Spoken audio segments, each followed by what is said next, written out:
Hey guys, അപ്പോൾ ഇന്ന് ഞാൻ നിങ്ങൾക്ക് വേണ്ടി കൊണ്ടുവന്നിരിക്കുന്ന മൂവി 2016 പുറത്തിറങ്ങിയ ഒരു ഫീൽ ഗുഡ് മൂവി ആയിട്ടുള്ള ടു ഈസ് എ ഫാമിലി എന്ന് പറഞ്ഞൊരു മൂവിയാണ് നമ്മളിന്ന് എക്സ്പ്ലെയിൻ ചെയ്യാൻ പോകുന്നത്. അപ്പോൾ നമ്മുടെ ചാനലിൽ ഞാൻ ഈ ഒരു ഫീൽ ഗുഡ് മൂവീസ് അങ്ങനെ ചെയ്തിട്ടില്ല. ഇതെന്തായാലും ഫസ്റ്റ് വീഡിയോ ആയിട്ട് തന്നെ ഇരിക്കട്ടെ. നിങ്ങൾക്ക് ഇഷ്ടമാണെങ്കിൽ ഇനിയും ഇതുപോലെയുള്ള ഒരുപാട് മൂവീസ് ഞാൻ ചെയ്യാം. അപ്പോൾ അധികം സംസാരിക്കാതെ നമുക്ക് എന്തായാലും നേരെ കഥയിലേക്ക് പോവാം. പിന്നെ ഒരു കാര്യം കൂടി, നിങ്ങൾ കരയത്തില്ല എന്നുണ്ടെങ്കിൽ അവസാനം വരെ ഈ ഒരു മൂവി കാണാൻ ശ്രമിക്കണം. ഈ ഒരു മൂവിയുടെ തുടക്കത്തിൽ നമ്മുടെ ഈ മൂവിയിലെ ഹീറോ ആയിട്ടുള്ള സാമിനെയാണ് കാണിക്കുന്നത്. ഇപ്പോൾ സാം ഉള്ളത് ഫ്രാൻസിലാണ്. അതുപോലെ ഇവിടെ ഫേമസ് ആയിട്ടുള്ള ഒരു റെസ്റ്റോറൻറ്റ് ഉണ്ട്, ഒരു കടൽക്കരയിൽ. അവിടെയാണ് സാം ജോലി ചെയ്യുന്നത്. വേറെ ഒന്നുമല്ല, ആ ഒരു റെസ്റ്റോറൻറ്റിലേക്ക് വരുന്ന ടൂറിസ്റ്റുകളുണ്ടല്ലോ, അവരെ എല്ലാവരെയും പകൽ സമയത്ത് ഈ ബോട്ടിൽ കടലിലേക്ക് കൊണ്ടുപോവുക. അത് കഴിഞ്ഞ് രാത്രിയാകുമ്പോൾ ആ ഒരു റെസ്റ്റോറൻറ്റിലെ പാർട്ടിയും ബഹളവും മറ്റു കാര്യങ്ങളൊക്കെ ആയിരിക്കും. അപ്പോൾ അതെല്ലാം നോക്കി നടത്തുക. ഇങ്ങനെയാണ് സാമിൻ്റെ ഓരോ ദിവസവും പോകുന്നത്. അപ്പോൾ ഒരുപാട് ടൂറിസ്റ്റുകൾ വരുന്നുണ്ട് പല രാജ്യങ്ങളിൽ നിന്നും. രാത്രിയാകുമ്പോൾ തന്നെ ആ ഒരു പാർട്ടിക്കിടയിൽ സാം നല്ലതുപോലെ പെൺകുട്ടികളോട് സംസാരിച്ച് അവരെ ഫ്ലിർട്ട് ചെയ്ത് പല രീതിയിലും അവരെ കയ്യിലെടുക്കുന്നുണ്ട്. അങ്ങനെ കയ്യിലെടുത്തു കഴിഞ്ഞാൽ പിന്നെ എന്താണ്, അടുത്തത് റൂമിൽ പോയിട്ട് പിന്നെ അവിടെ ഒരു മേളം തന്നെയാണ്. അപ്പോൾ എല്ലാ ദിവസവും ഈ ഒരു പാർട്ടി നടക്കുന്നത് കൊണ്ട് തന്നെ ഏതെങ്കിലും ഒരു ദിവസം ഒരു പെണ്ണെങ്കിലും അവൻ്റെ കൂടെ കിടക്കാനായിട്ട് പോയിരിക്കും. അങ്ങനെ എല്ലാ ദിവസവും നല്ല എൻജോയ് ചെയ്തിട്ട് ഇതുപോലെ ഒരു ലൈഫ് ഇനി വേറെ ഒന്നും കിട്ടാനില്ല. അതുകൊണ്ട് തന്നെ അവൻ അത്ര ആസ്വദിച്ച് തന്നെ ആ ഒരു ജീവിതം ആഘോഷിക്കുന്നുണ്ട്. അതുപോലെ ഈ ഒരു റെസ്റ്റോറൻറ്റ് നടത്തുന്ന ആ ഒരു ലേഡി ഉണ്ട്, അവരാണെങ്കിൽ സാമിന് എപ്പോഴും വഴക്ക് പറയും. വേറെ ഒന്നുമല്ല, സാം കറക്റ്റായിട്ടുള്ള സമയത്ത് ജോലിക്ക് വരത്തില്ല. ഈ ഒരു ബോട്ടിലെ ചുറ്റി കാണിക്കാനായിട്ട് പോയി കഴിഞ്ഞാലും ഒരു ടൈം ഉണ്ടാവുമല്ലോ. പക്ഷെ അവനാണെങ്കിലോ പെണ്ണുങ്ങൾ കൂടെ ഉള്ളതുകൊണ്ട് അതിലും കൂടുതൽ സമയം എടുത്തിട്ടേ തിരിച്ചു കൊണ്ടുവരത്തുള്ളൂ. ഇത്തവണയും അതുപോലെ ലേറ്റ് ആയിട്ട് വരുമ്പോൾ ആ ലേഡി പറയുന്നുണ്ട്, നിന്നോട് പറഞ്ഞാൽ നീ കേൾക്കത്തില്ലല്ലേ, ഇനിയിപ്പോൾ നിന്റെ ജോലി തെറിപ്പിച്ചാലേ മതിയാവത്തുള്ളൂ എന്ന് പറയുമ്പോൾ സാം ആണെങ്കിലും ചിരിച്ചിട്ട്, അതെ ഞാൻ ഇങ്ങനെ ചെയ്യുന്നത് കൊണ്ടാണ്. അടുത്ത വർഷം സീസൺ സമയത്ത് അവരിവിടെ ആഘോഷിക്കാനായിട്ട് വരുമ്പോൾ നമ്മുടെ റെസ്റ്റോറൻറ്റ് തന്നെ തേടി പിടിച്ചു വരുന്നത്. കസ്റ്റമർ ഒരുപാട് വരണ്ടേ എന്നെല്ലാം പറയുമ്പോൾ അവരായാലും ഓക്കെ, ഇത് നിന്റെ സാലറിയിൽ നിന്ന് പിടിച്ചാലേ ശരിയാവത്തുള്ളൂ. ഓക്കെ മാഡം, എന്ത് വേണമെങ്കിലും ചെയ്തോ. പിന്നെ ഇന്ന് രാത്രി നമ്മുടെ റെസ്റ്റോറൻറ്റിൽ പാർട്ടിക്ക് സമയം ചോദിച്ചിട്ടുണ്ട്. ഒരു 5 മണിക്കൂറാണ് അവർ ചോദിക്കുന്നതെന്ന് പറയുമ്പോൾ 5 മണിക്കൂറോ, അത്രയൊന്നും തരാൻ കഴിയത്തില്ല. 1 മണിക്കൂർ ആ ഒരു സമയം എടുത്ത് റിസോർട്ടും ക്ലോസ് ചെയ്തിട്ട് പെട്ടെന്ന് തന്നെ വരണം എന്നും പറഞ്ഞ് അവരവിടെ നിന്ന് പോകുന്നതും. അങ്ങനെ അത് കഴിഞ്ഞിട്ട് രാത്രിയാകുമ്പോൾ ഇപ്പോൾ സാധാരണ പോലെ തന്നെ ആ ഒരു പാർട്ടി നടക്കാണ്. നല്ലതുപോലെ തന്നെ എല്ലാവരും എൻജോയ് ചെയ്യുന്നുണ്ട്. അപ്പോഴേക്കും നമ്മുടെ ആളാണെങ്കിലോ ഇപ്പോൾ പെണ്ണുങ്ങളുമായിട്ടിരുന്ന് സംസാരിക്കുകയാണ്. ഈ റിസോർട്ട് എൻ്റെയാണ്, ഇതേ 4-5 ബോട്ടുകളുണ്ട് എന്നെല്ലാം പറഞ്ഞിട്ട് ഓരോന്നിങ്ങനെ തള്ളി മറിക്കുമ്പോഴത്തേക്കും ആ ഒരു റിസോർട്ടിന്റെ ഓണർ അവനെ വിളിക്കും. അയ്യോ, ഇവർ വിളിച്ച് ഇനിയിപ്പോൾ ഫോൺ എടുത്തു കഴിഞ്ഞാലേ ഈ ഒരു ശബ്ദം കേട്ടിട്ട് പാർട്ടി ഇതുവരെ കഴിഞ്ഞില്ല എന്ന് ചോദിക്കുമല്ലോ. അതുകൊണ്ട് സാം എന്താ ചെയ്യുന്ന വെച്ചാൽ പെട്ടെന്ന് എഴുന്നേറ്റ് എല്ലാവരോടും പറയും, ഒരു നിമിഷം ഒന്നും മിണ്ടാതിരിക്കാൻ കഴിയുമോ, അങ്ങനെയാണെങ്കിൽ നമുക്ക് ഈ ഒരു പാർട്ടി രാവിലെ വരെ ഒരു കുഴപ്പമില്ലാതെ ആഘോഷിക്കാം എന്ന് പറയുമ്പോൾ എല്ലാവരും അതുപോലെ തന്നെ കേൾക്കാണ്. അപ്പോൾ ആ ഒരു ഓണറായാലും വിളിച്ചിട്ട്, സാം പാർട്ടി കഴിഞ്ഞില്ലേ? അതേ കഴിഞ്ഞല്ലോ, എന്തു പറ്റി? ഞാൻ കിടന്ന് ഉറങ്ങുവാണ്. അപ്പോൾ അവർ പറയും, പിന്നെ ഒരു അയൽക്കാരൻ വിളിച്ചിട്ട് അവിടെ നല്ല സൗണ്ട് കേൾക്കുന്നുണ്ടെന്ന് പറഞ്ഞല്ലോ, സത്യം പറയും ഈ പാർട്ടി കഴിഞ്ഞോ എന്ന് ചോദിക്കുമ്പോൾ അവരായാലും ഓക്കെ അങ്ങനെയാണെങ്കിൽ സാം പറയും, ഇല്ല മാഡം, ആരോ നിങ്ങളോട് വെറുതെ വിളിച്ചു പറഞ്ഞതാണ്, ഞാൻ നല്ല ഉറക്കമാണ്, ഉറങ്ങി എഴുന്നേറ്റതേ ഉള്ളൂ എന്ന് പറയുമ്പോഴത്തേക്ക് അവരായാലും ഫോൺ കട്ട് ചെയ്യുമ്പോൾ ഓക്കെ ബാക്കി എൻജോയ് ചെയ്തോന്ന് പറഞ്ഞിട്ട് ഇപ്പോൾ എല്ലാവരും ബാക്കി പാർട്ടി ഇങ്ങനെ എൻജോയ് ചെയ്യാണ്. അങ്ങനെ അതെല്ലാം കഴിഞ്ഞ് അടുത്ത ദിവസം കാണിക്കുമ്പോൾ ഏതോ ഒരു പെണ്ണ് ഇപ്പോൾ കാറിൽ നിന്ന് വെളിയിലേക്ക് ഇറങ്ങുന്നു. അവളുടെ കയ്യിലാണെങ്കിൽ ഒരു കുഞ്ഞുണ്ട്. അതേസമയം തന്നെ നമ്മുടെ സാമിനെ കാണിക്കുമ്പോൾ ഇന്നലെ 2 പെണ്ണുങ്ങളായിട്ട് സംസാരിച്ചല്ലോ, അവരുമായിട്ട് നല്ല രീതിയിൽ റൊമാൻറ്റിക് ആയിട്ടിരുന്ന് അടുത്ത ദിവസം അങ്ങനെ എഴുന്നേൽക്കുമ്പോഴത്തേക്കും വെളിയിൽ ആരോ വന്നതുപോലെ, ഷടാ ഇതാരാണ്, ഇനി മേഡമാണോ വന്നത് എന്നും പറഞ്ഞിട്ട് അവനായാലും വെളിയിലേക്ക് വന്ന് നോക്കുമ്പോൾ കൈക്കുഞ്ഞുമായിട്ട് ആ ഒരു പെണ്ണിങ്ങനെ നിൽക്കുന്നു. അപ്പോൾ ഈ ഒരു പെണ്ണിന്റെ പേര് ക്രിസ്റ്റീൻ എന്നാണ്. ഇവനായാലും ഉറക്കത്തിൽ നിന്ന് എഴുന്നേറ്റ് വന്നതുകൊണ്ട് തന്നെ ഇനിയിപ്പോൾ റൈഡിങ്ങിന് വന്നതായിരിക്കും എന്ന് വിചാരിച്ചിട്ട്, അയ്യോ സോറി മാഡം, ഇന്ന് എന്തായാലും പോകാൻ കഴിയത്തില്ല, 2 ഗസ്റ്റ് ഉണ്ട്, ഇല്ലാന്നുണ്ടെങ്കിൽ നിങ്ങൾ കുറച്ച് നേരം വെയിറ്റ് ചെയ്യേണ്ടി വരും എന്നെല്ലാം പറയുമ്പോൾ സാം ഞാൻ ക്രിസ്റ്റീനാണെന്ന് പറയുമ്പോൾ ക്രിസ്റ്റീനോ എന്നുള്ള രീതിയിൽ അവൻ എവിടെയോ കണ്ടതുപോലെ എന്തോ ഒരു ഓർമ്മയുള്ളതുപോലെ അവൻ ഇങ്ങനെ ആലോചിക്കുകയാണ്. അപ്പോഴാണ് അവൾ പറയുന്നത്, സാം കഴിഞ്ഞ വർഷം ലണ്ടനിൽ നിന്നും ക്രിസ്റ്റീൻ എന്ന് പറഞ്ഞിട്ട് ഞാനിവിടെ വന്നിരുന്നു എന്ന് പറയുമ്പോൾ, ഓ ക്രിസ്റ്റീൻ നീയാണോ, എങ്ങനെയുണ്ട് നിന്റെ ജീവിതമൊക്കെ നല്ലതുപോലെ പോകുന്നു, ഇതെന്താ നിന്റെ കുഞ്ഞാണോ? കഴിഞ്ഞ വർഷം വരുമ്പോഴത്തേക്ക് സിംഗിൾ ആയിരുന്നു, ഇപ്പോഴെന്താ ഭർത്താവായിട്ടാണോ വന്നിരിക്കുന്നത്, ഫാമിലി ആയിട്ട്? അപ്പോൾ ക്രിസ്റ്റി പറയും, ഇല്ല സാം, എനിക്ക് നിന്നോടൊന്ന് തനിയെ സംസാരിക്കണം. തനിയെ സംസാരിക്കണോ, എന്തു പറ്റി? ഈ ഒരു കുഞ്ഞല്ലേ, ആ കുഞ്ഞ്, ഈ കുഞ്ഞിനെന്താ വയ്യാണ്ടായോ, എന്തു പറ്റി എന്നെല്ലാം പറയുമ്പോൾ ക്രിസ്റ്റി പറയും, സാം വെറുതെ തമാശ പറയരുത്, ഈ കുഞ്ഞ് നമ്മുടെ കുഞ്ഞാണ് എന്നിങ്ങനെ പറയുമ്പോൾ, അല്ല എന്താ ക്രിസ്റ്റി പറഞ്ഞേ, ഞാൻ നല്ലതുപോലെ കേട്ടില്ല. സാം ഇത് നമ്മുടെ കുഞ്ഞാണെന്ന് കഴിഞ്ഞ വർഷം നടന്നതെന്ന് നിനക്ക് ഓർമ്മയില്ല? ആ ഒരു തെറ്റുകാരനാണ് ഈ ഒരു കുഞ്ഞ് എന്നെ ജനിച്ചത് എന്ന് കേൾക്കുന്നതും സാം ആണെങ്കിൽ നല്ലതുപോലെ അങ്ങ് ഞെട്ടിപ്പോയി. അപ്പോൾ സാം പറയും, ഹേ ക്രിസ്റ്റി നീ വെറുതെ തമാശ പറയരുത്, ഇത് നമ്മുടെ കുഞ്ഞൊന്നല്ല, അങ്ങനെ ഇരുന്നെന്നും പറഞ്ഞിട്ട് നീ വെറുതെ തമാശ കാണിക്കുകയാണ്, എന്നെ പറ്റിയാൻ ശ്രമിക്കല്ലേ. അപ്പോൾ ക്രിസ്റ്റി പറയും, ഹേയ് ഞാൻ കള്ളമല്ല പറയുന്നത്, നമ്മൾ അങ്ങനെ ഇരുന്നത് കൊണ്ടാണ് ഈ ഒരു കുഞ്ഞ് ജനിച്ചത്. അതുപോലെ ഇപ്പോൾ ഈ ഒരു കുഞ്ഞിനെ എനിക്ക് നോക്കാനായിട്ട് കഴിയത്തില്ല, ഈ ഒരു കുഞ്ഞുള്ളത് കൊണ്ട് എൻ്റെ ഫാമിലി എന്നെ സ്വീകരിക്കുന്നില്ല. അതുപോലെ ഈ ഒരു കുഞ്ഞിനെ ഇല്ലാണ്ടാക്കാനും എനിക്ക് തോന്നിയില്ല. അതുകൊണ്ടാണ് ഞാൻ ഈ ഒരു കുഞ്ഞിനെ പ്രസവിച്ചത്. അതുകൊണ്ട് ഈ ഒരു കുഞ്ഞിനെ ഇനി മുതൽ നീ തന്നെ നോക്കണം. എനിക്കിതല്ലാതെ വേറെ വഴിയില്ല എന്നിങ്ങനെ പറയുമ്പോൾ സാം ആണെങ്കിലും പെട്ടെന്ന് വെറുതെ തമാശ കാണിക്കരുത്, എനിക്കാണെങ്കിലും നല്ല ദേഷ്യം വരുന്നുണ്ട്. നീ ആണെങ്കിൽ ഈ ഒരു കുഞ്ഞിനെ കൊണ്ട് ഇവിടെ നിന്ന് ഇപ്പൊ തന്നെ പോകണം. നീ എന്ത് വേണമെങ്കിലും ചെയ്തോ, ഞാനും ഇതായിട്ട് ഒരു ബന്ധവുമില്ല. ഇനിയിപ്പോ ഈ ഒരു കുഞ്ഞിനെ എൻ്റെ കയ്യിൽ തന്നിട്ട് പോകാനാണെങ്കിൽ ഞാൻ ഈ ഒരു കുഞ്ഞിനെ എന്തായാലും കടലിലേക്ക് എടുത്തെറിയും എന്നുള്ള രീതിയിൽ സാം ആകെ ടെൻഷനായിട്ട് എന്തൊക്കെയോ കാര്യങ്ങൾ പറയുന്നുണ്ട്. അപ്പോൾ ക്രിസ്റ്റിയായാലും പറയും, സാം ടെൻഷൻ ആവരുത്, ഓക്കെ നിന്റെ കയ്യിൽ 20 യൂറോ ഉണ്ടോ? അപ്പോൾ അവൻ പറയും 20 യൂറോയോ? ഓക്കെ ഉണ്ട്, ഇപ്പൊ തന്നെ എടുത്തിട്ട് വരാമെന്ന് പറഞ്ഞ് അവനാണെങ്കിൽ നേരെ ബോട്ടിനകത്തേക്ക് ഓടി ഇങ്ങനെ പോവാണ്. എന്നിട്ട് 20 യൂറോ എടുത്തുകൊണ്ട് വന്നിട്ട് ഇന്നാ ഈ പണം കൊടുത്താലെങ്കിൽ ഇവള് പോകുമെന്ന് വിചാരിച്ചിട്ട് ആ ഒരു പണം കൊടുത്തിട്ട്, ഓക്കെ ഇതെന്തിനാ? അല്ല ടാക്സി ബുക്ക് ചെയ്യാനായിട്ടാണ്. എന്നിട്ട് ടാക്സിക്ക് 20 യൂറോയോ? ഓക്കെ എന്തായാലും പോട്ടെ, ഇനിയും പണം വേണമെന്നുണ്ടെങ്കിൽ പറഞ്ഞാൽ മതി എന്ന് പറയുമ്പോൾ ക്രിസ്റ്റി പറയും, സാം ഈ ഒരു കുഞ്ഞിനെ എൻ്റെ ബാഗ് ഒന്ന് പിടിക്കാൻ കഴിയോ? എന്ത് കുഞ്ഞിനെ പിടിക്കാനോ? അതെ, ഞാൻ പോയിട്ട് ടാക്സി ഒന്ന് കട്ട് ചെയ്തിട്ട് വരട്ടെ, അതുവരെ നീ ഒരു കുഞ്ഞിനെ പിടിച്ചേക്ക്, അത് കഴിഞ്ഞ് നമുക്ക് സംസാരിക്കാം എന്നും പറഞ്ഞ ആ ഒരു കുഞ്ഞിനെ കയ്യിൽ കൊടുത്തിട്ട് അവളാണെങ്കിലും ടാക്സിയുടെ അടുത്തേക്ക് സംസാരിക്കാനായിട്ട് ഇങ്ങനെ പോവാണ്. അപ്പോൾ സാമിനായാലും ആ ഒരു കുഞ്ഞിനെ എങ്ങനെ പിടിക്കണമെന്നുപോലും അറിയത്തില്ല. അങ്ങനെ ഇവനായാലും ഓക്കെ പോയിട്ട് വരട്ടെ എന്നും പറഞ്ഞ് വെയിറ്റ് ചെയ്ത് ഇങ്ങനെ നിൽക്കുന്നതും അവളായാലും നടന്ന് അവസാനം ആ ഒരു ടാക്സിയുടെ അടുത്തേക്ക് ചെന്നിട്ട് അയാളെ പറഞ്ഞുവിടുമെന്ന് വിചാരിച്ചു കഴിഞ്ഞാൽ അതിനകത്ത് കയറി അവിടെ നിന്നങ്ങ് പോവാണ്. സാമിനാണെങ്കിൽ ഇപ്പോൾ എന്ത് ചെയ്യണമെന്ന് അറിയത്തില്ല. കുഞ്ഞിനെ പിടിച്ചിട്ട് ആ ഒരു കാറ് പോകുന്നത് നോക്കി തന്നെ നിൽക്കാണ്. ഇനിയിപ്പോൾ എന്ത് ചെയ്യണമെന്നറിയാതെ നേരെ കുഞ്ഞിനെ കൊണ്ടുവന്ന് ഈ കട്ടിലെ 2 പെൺകുട്ടികൾ കിടക്കുന്നുണ്ടല്ലോ അവരുടെ നടുക്കിലായിട്ട് കുഞ്ഞിനെ ഇങ്ങനെ കിടത്തും. കുഞ്ഞാണെങ്കിലും നല്ല കരച്ചില്. ഇപ്പോൾ സാമിന് എന്ത് ചെയ്യണമെന്ന് അറിയത്തില്ല, എങ്ങനെ ഈ ഒരു കുഞ്ഞിനെ നോക്കണം എന്നൊന്നും അറിയത്തില്ല. അപ്പൊ ഈ ഒരു 2 പെണ്ണുങ്ങളും കരച്ചിൽ കേട്ടിട്ട് പെട്ടെന്ന് എഴുന്നേറ്റ്, അല്ല നമ്മൾ 3 പേരല്ലേ രാത്രി വന്നേ, ഈ ഒരു കുഞ്ഞിപ്പോ പെട്ടെന്ന് എവിടുന്ന് വന്നേ എന്നുള്ള രീതിയിൽ അവര് നോക്കുമ്പോൾ സാം പറയും, ഇപ്പൊ പെട്ടെന്ന് ഒരു പെണ്ണ് വന്നു, കഴിഞ്ഞ വർഷം ഞങ്ങൾ 2 പേരും റൊമാൻറ്റിക് ആയിട്ടിരുന്നു, ആ ഒരു രീതിയിലാണ് ഈ ഒരു കുഞ്ഞ് ജനിച്ചത് എന്നെല്ലാം പറഞ്ഞ ആ ഒരു കുഞ്ഞിനെ തന്നിട്ട് അവള് പോയെന്ന് സാമു പറയുമ്പോൾ അവരായാലും അല്ല സാം വ്യക്തമായിട്ട് പറയുമ്പോൾ നടന്ന കാര്യം സാമു പറയുന്നതും ഇനിയിപ്പോ എന്ത് ചെയ്യണമെന്ന് എനിക്കറിയത്തില്ല, ഈ ഒരു കുഞ്ഞിനെ ഞാൻ എന്ത് ചെയ്യും? അപ്പൊ ഈ ഒരു കുഞ്ഞായാലും കുറെ നേരമായിട്ട് കരയുന്നുണ്ട്, കുഞ്ഞിന് നല്ലതുപോലെ വിശക്കുന്നുണ്ടാവും എന്ന് പറഞ്ഞ് അവളൊരു ബാഗ് കൊടുത്തിട്ട് പോയല്ലോ. ആ ഒരു ബാഗില് ഈ ഒരു പാൽക്കുപ്പിയും പാലും എല്ലാം ഇരിപ്പുണ്ട്. അതെടുത്ത് കുഞ്ഞിനിങ്ങനെ കൊടുക്കും. അത് കഴിഞ്ഞിട്ട് ഇവര് 2 പേരും ആ ഒരു ബാഗിൽ ഒരു പാസ്പോർട്ട് ഉണ്ട്, അതെടുത്ത് നോക്കുമ്പോൾ ഈ കുഞ്ഞിന്റെ പേര് ക്ലോറിയ എന്ന് പറഞ്ഞിട്ട് ഒരു പാസ്പോർട്ട് ഉണ്ട്. സാം നിന്റെ കുഞ്ഞിന്റെ പേര് ക്ലോറിയ എന്നാണ് എന്ന് പറയുമ്പോൾ അതുകൂടി കേൾക്കുന്നത് അവന് നല്ല ദേഷ്യം വരുന്നുണ്ട്. അപ്പോഴേക്കാണ് നമ്മുടെ ക്രിസ്റ്റി സാമിനെ വിളിച്ചിട്ട്, സാം എനിക്ക് വേറെ വഴിയില്ല, നീ എന്നോട് ക്ഷമിക്കണം, ഇത്രയും ചെറിയ പ്രായത്തിൽ ഒരു കുഞ്ഞിനെ എങ്ങനെ നോക്കണമെന്ന് എനിക്ക് അറിയത്തില്ല, അതുകൊണ്ട് ഒരു നല്ല അച്ഛനായിട്ട് ആ ഒരു കുഞ്ഞിനെ നീ തന്നെ വളർത്തണം, അതുകൊണ്ടാണ് എന്റെ വീട്ടിൽ പോലും എന്നെ കയറ്റാത്തത്, എനിക്കിതല്ലാതെ വേറെ വഴിയില്ല.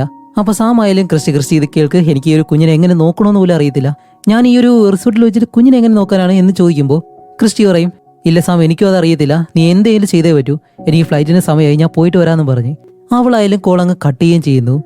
അപ്പൊ ഇത് കേൾക്കുന്ന ആ 2 പെൺകുട്ടികൾ പറയും, ഓക്കെ അവൾ എയർപോർട്ടിലല്ലേ, ഇവിടെ നിന്ന് പോയി കഴിഞ്ഞാൽ നിനക്ക് പെട്ടെന്ന് എത്താൻ കഴിയും, പെട്ടെന്ന് പോയി കുഞ്ഞിനെ കൊടുക്കാൻ പറയുമ്പോൾ ഇവനായാലും ആ ഒരു ലൈഫ് ജാക്കറ്റ് ഉണ്ടല്ലോ അതിനുള്ളിൽ ആ ഒരു കുഞ്ഞിനെ വെച്ചിട്ട് തന്റെ സ്കൂട്ടറും എടുത്ത് എയർപോർട്ടിലേക്ക് ഇങ്ങനെ പോവാണ്. പോകുന്ന വഴിക്ക് തന്നെ ആ ഒരു ഓർഡർ വിളിക്കുന്നുണ്ട്. എന്നിട്ടാണ് അവന് നല്ലതുപോലെ വഴക്ക് പറയും, നിന്നോട് ഇന്നലെ 1 മണിക്കൂറല്ലേ പാർട്ടി വെക്കാൻ പറഞ്ഞേ, നീ എത്ര നേരമാണ് ഇവിടെ പാർട്ടി വെച്ചത്, പലയിടങ്ങളിലായിട്ട് ബോട്ടിലും അതേപോലെ തന്നെ ചപ്പും ചവറും എല്ലായിട്ട് കിടക്കുന്നു, ഇതൊന്നും അവൻ ക്ലീൻ ചെയ്തില്ല. അപ്പോൾ സാം പറയും, മാഡം എന്തായാലും കുറച്ചു നേരം ക്ഷമിച്ചേ പറ്റൂ, ഞാനൊരു അത്യാവശ്യ ജോലിയായിട്ട് എയർപോർട്ട് വരെ പോവാണ്, പോയിട്ട് വന്നിട്ട് എല്ലാ കാര്യങ്ങളും പറയാമെന്നും പറഞ്ഞ് ഫോണും കട്ട് ചെയ്ത് സാം ആണെങ്കിൽ നേരെ എയർപോർട്ടിലേക്ക് ചെല്ലുമ്പോൾ ഇപ്പോഴാണ് ക്രിസ്റ്റി ആ ഒരു ബോർഡിംഗ് പാസ് എല്ലാം കഴിഞ്ഞ് വിമാനത്തിലേക്ക് കയറാനായിട്ട് പോകുന്നത്. സാമായാലും പുറകെ ഓടി ചെന്നിട്ട് ക്രിസ്റ്റി നിൽക്കുന്നു പറഞ്ഞിട്ട് ഒരുപാട് വിളിച്ച് നോക്കുന്നുണ്ട്. പക്ഷെ അവൾ മൈൻഡ് പോലും ചെയ്യുന്നില്ല. നടന്നിങ്ങനെ പോകുമ്പോൾ ഈ അകത്തേക്ക് പോകാൻ കഴിയത്തില്ല, കാരണം സെക്യൂരിറ്റി തടഞ്ഞു വെക്കും. അപ്പോൾ സാം പറയും, സാർ ഇത് നോക്ക്, ഈ ഒരു കുഞ്ഞ് ദേ ആ പോണില്ലേ ആ ഒരു പെണ്ണിന്റെ കുഞ്ഞാണ്, ഈ കുഞ്ഞിനെ മാത്രം അങ്ങ് കൊടുത്താൽ മതി എന്ന് പറയുമ്പോൾ അവർ പറയും, പാസ്പോർട്ട് തന്നാൽ അകത്തേക്ക് കയറ്റി വിടാം എന്ന് പറയുന്നതും ആ ഒരു കുഞ്ഞിപ്പോൾ പതിയെ സാമിനെ നോക്കാണ്. സാം ആയാലും എന്ത് ചെയ്യണമെന്നറിയാതെ അങ്ങനെ നിൽക്കുമ്പോഴത്തേക്കും ഈ എയർപോർട്ടിൽ തന്നെ സാമിന്റെ ഒരു ഫ്രണ്ട് ഉണ്ട്. അവളിപ്പോൾ സാമിനെ നോക്കിയിട്ട്, ഹേയ് സാം, ഈ കൈക്കുഞ്ഞായിട്ട് നീ എന്താ എയർപോർട്ടിലോ നിൽക്കുന്നേ, എനിക്കറിയാമായിരുന്നു നിനക്ക് എങ്ങനെയെങ്കിലും ഒരു പണി കിട്ടുമെന്ന്, ഇപ്പോൾ കിട്ടിയോ എന്ന് ചോദിക്കുമ്പോഴത്തേക്കാണ് സാം നടന്ന കാര്യമെല്ലാം അവളോടും പറയുന്നത്.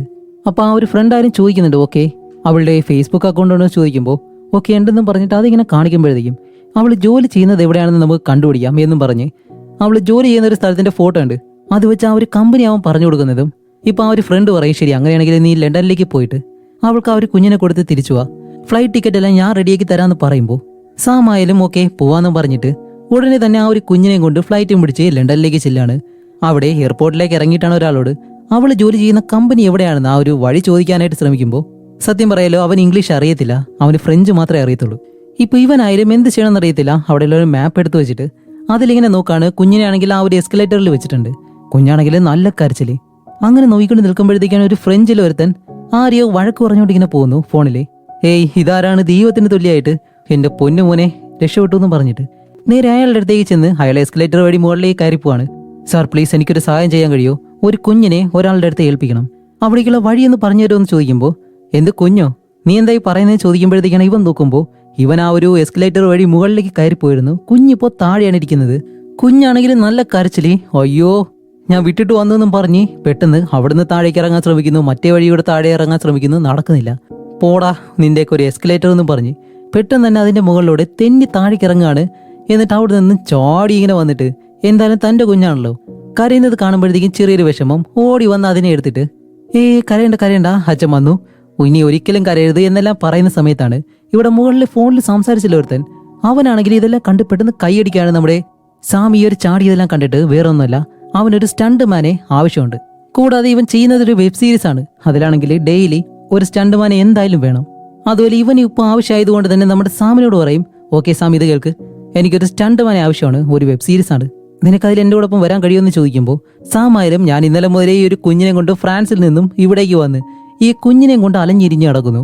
ആദ്യം ഇതിന്റെ അമ്മയെ കണ്ടുപിടിച്ച് ഈ ഒരു കുഞ്ഞിനെ കൊടുക്കട്ടെ, അവളെ വല്ലോ എന്റെ കയ്യിൽ കിട്ടിക്കഴിഞ്ഞാൽ അതുകൊണ്ട് നിങ്ങൾക്ക് എന്തെങ്കിലും സഹായം എന്നെ ചെയ്യാൻ കഴിയുമെങ്കിൽ അത് ചെയ്യുക.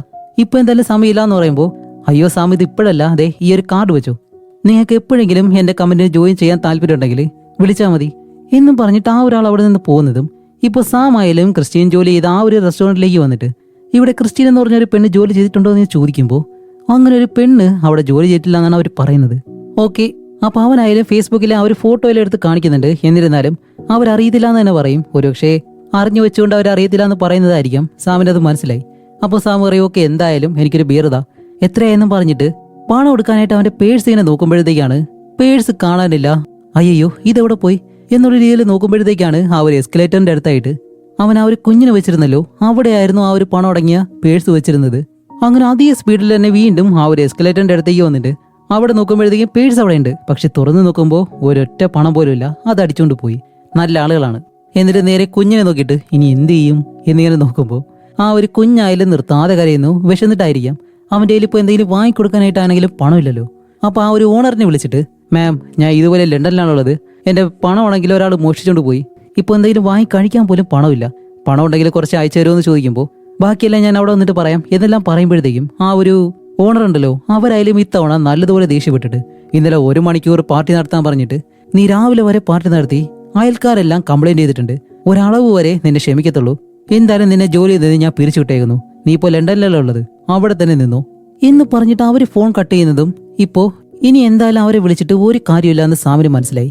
അതുകൊണ്ട് തന്നെ നേരത്തെ ഒരുത്തം കൊടുത്ത ആ ഒരു കാർഡ് ഉണ്ടല്ലോ അതെടുത്ത് കയ്യിൽ വെച്ചിട്ട് ഓക്കെ ഇനിയിപ്പോൾ ഇവന്റെ അടുത്തേക്ക് തന്നെ പോവാന്ന് പറഞ്ഞ് അവന്റെ ആ ഒരു അഡ്രസ്സിലേക്ക് പോയിട്ട് അവന്റെ വീടിന് വെളിയിലിരിക്കുകയാണ്.